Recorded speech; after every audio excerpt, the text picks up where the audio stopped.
Hello दोस्तों, अन्ना की कहानी में आपका स्वागत है। आज हम एक बात करेंगे नई कहानी का, जिसका नाम है मकड़ी का घर।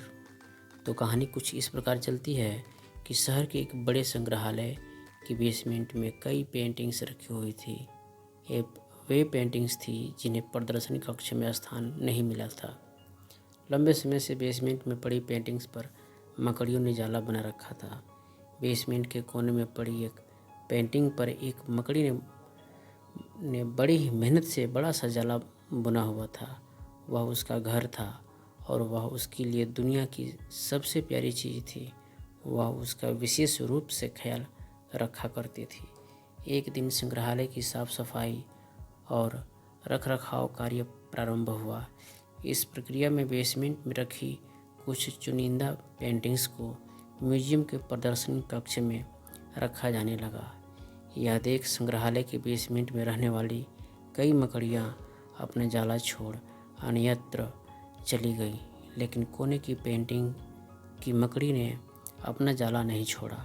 उसने सोचा कि सभी पेंटिंग्स को तो प्रदर्शनी कक्ष में नहीं ले जाया जाएगा, हो सकता है इस पेंटिंग को भी न ले जाया जाए। कुछ समय बीतने के बाद बेसमेंट से और अधिक पेंटिंग्स उठाई जाने लगी।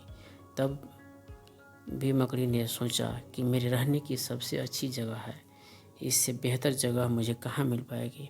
वह अपना घर छोड़ने को तैयार नहीं थी, लेकिन उसने अपना जाला नहीं छोड़ा। लेकिन एक सुबह संग्रहालय के कर्मचारी उस कोने में रखी पेंटिंग को उठाकर ले जाने लगे। अब मकड़ी के पास अपना जाला छोड़कर जाने के अतिरिक्त कोई विकल्प नहीं था। जाला न छोड़ने की स्थिति में वह मारी जाती। बुझे मन से उसने इतनी मेहनत से अपना जाला छोड़ दिया। संग्रहालय से बाहर निकलने के बाद वह कई दिनों तक इधर उधर भटकती रही। कई परेशानियों से उसे दो चार होना पड़ा। वह बड़ी दुखी रहा करती थी कि उसका खूबसूरत घर भगवान ने उससे छीन लिया और उसे इस मुसीबत में ढकेल दिया। वह संग्रहालय के अपने पुराने घर के बारे में सोचकर बहुत दुखी हो जाती कि उससे अच्छा स्थान अब उसे कभी हासिल नहीं होगा। लेकिन उसे अपने रहने के लिए स्थान तो खोजना ही था, इसलिए वह लगातार प्रयास करती रही। आखिर में एक दिन वह एक सुंदर बगीचे में पहुंची। बगीचे में एक शांत कोना था जो मकड़ी को बहुत पसंद आया। उसने फिर से मेहनत प्रारंभ की और कुछ ही दिनों में पहले से भी सुंदर जाला तैयार कर लिया।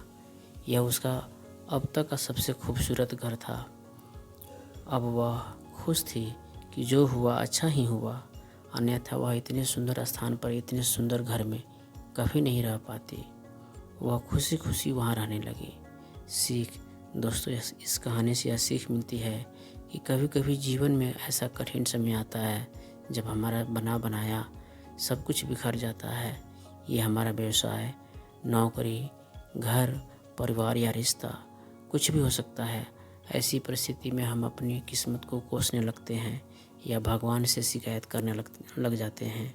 लेकिन वास्तव में कठिन परिस्थितियाँ हमारे हौसले की परीक्षा हैं।